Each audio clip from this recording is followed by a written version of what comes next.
हरे कृष्ण, जय माता दी। आप सभी को शीतला अष्टमी की हार्दिक शुभकामनाएं। आज की इस वीडियो में हम सुनेंगे माता शीतला की कथा और पूजा विधि के बारे में जानेंगे। इस बार शीतला अष्टमी 22 मार्च दिन शनिवार को मनाया जा रहा है। यह व्रत हर साल चैत मास की कृष्ण पक्ष की अष्टमी तिथि को मनाई जाती है।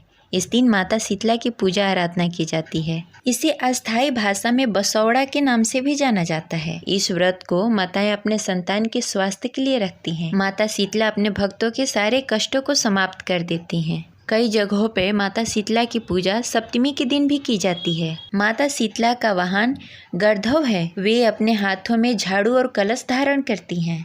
उन्हें बासी पकवान का भोग लगाया जाता है।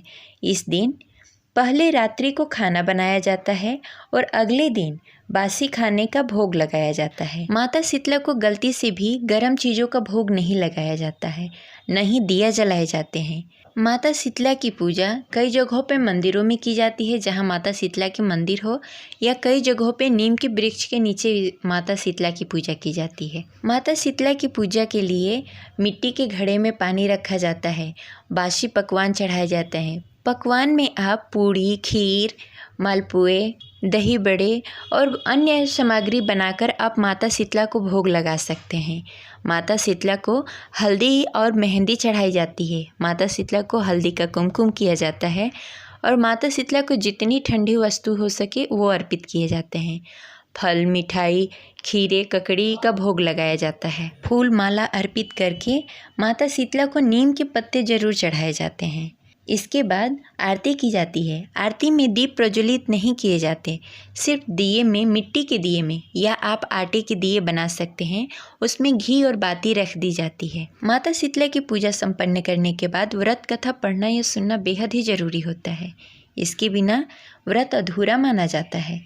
तो आइए सुनते हैं माता शीतला की कथा। तो प्रेम से बोलिए माता शीतला की जय।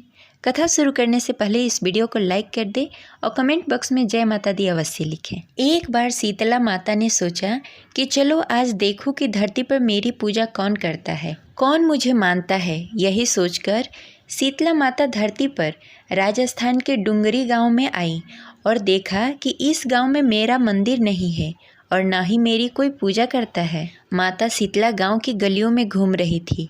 तभी एक मकान के ऊपर से किसी ने चावल का उबलता हुआ पानी नीचे फेंक दिया। वह उबलता पानी शीतला माता के ऊपर गिर गया, जिससे शीतला माता के शरीर पे फफोले छाले पड़ गए। शीतला माता के पूरे शरीर में जलन होने लगी। शीतला माता गांव में इधर उधर भाग भाग के चिल्लाने लगी, अरे मैं जल गई, मेरा शरीर तप रहा है, जल रहा है, कोई मेरी सहायता करो। लेकिन उस गांव में किसी ने शीतला माता की सहायता नहीं की। वहीं अपने गांव से बाहर एक कुम्हारन महिला बैठी थी। उस कुम्हारन ने देखा कि अरे यह बुढ़िया माई तो बहुत जल गई है, इसके शरीर में तपन हो रही है, इसके पूरे शरीर में फफोले पड़े हैं, यह तपन सहन नहीं कर पा रही है। तब उस कुम्हारन ने कहा, हे माँ, तुम यहाँ आकर बैठ जा, मैं तेरे शरीर के ऊपर ठंडा पानी डालती हूँ।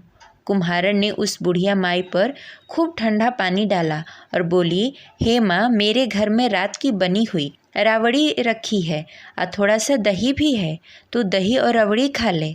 जब बुढ़िया माई ने ठंडी ज्वार के आटे की रबड़ी और दही खाया तो उसके शरीर में ठंडक मिली। तब उस कुम्हारन ने कहा, आ माँ बैठ जा, तेरे सिर के बाल बिखरे हैं, ला मैं तेरी चोटी गूँथ देती हूँ। और कुम्हारन ने माई की चोटी गूँथने हेतु कंघी बालों में करने लगी।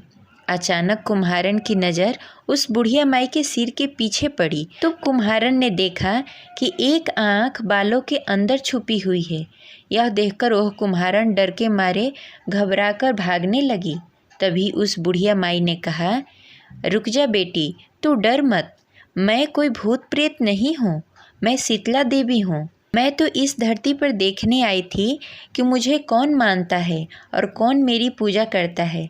इतना कहकर माता चार भुजा वाली हीरे जवाहरात के आभूषण से परिपूर्ण, सिर पर स्वर्ण मुकुट धारण किए हुए अपने असली रूप में प्रकट हो गईं।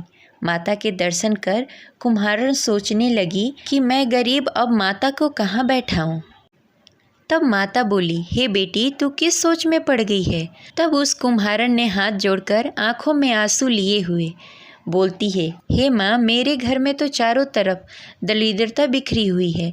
मैं आपको कहाँ बैठाऊँ? मेरे घर में ना तो चौकी है और न बैठने के लिए आसन।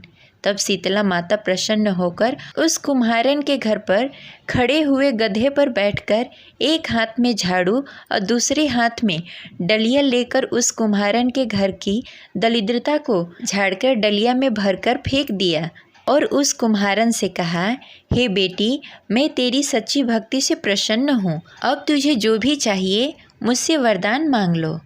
तब कुम्हारन ने हाथ जोड़कर कहा, हे माता, मेरी इच्छा है कि अब आप इसी डुंगरी गांव में स्थापित होकर यहीं निवास करें। जिस प्रकार आपने मेरे घर की दरिद्रता को अपने झाड़ू से साफ कर दिया, ऐसे ही आपको जो भी भक्त होली के बाद की सप्तमी को भक्ति भाव से पूजा करके अष्टमी के दिन आपको ठंडा जल, दही, बासी पकवान चढ़ाए, उसके घर की दरिद्रता को दूर करें एवं अपनी पूजा करने वाली महिला का अखंड सुहाग रखना, उसकी गोद हमेशा भरी रखना।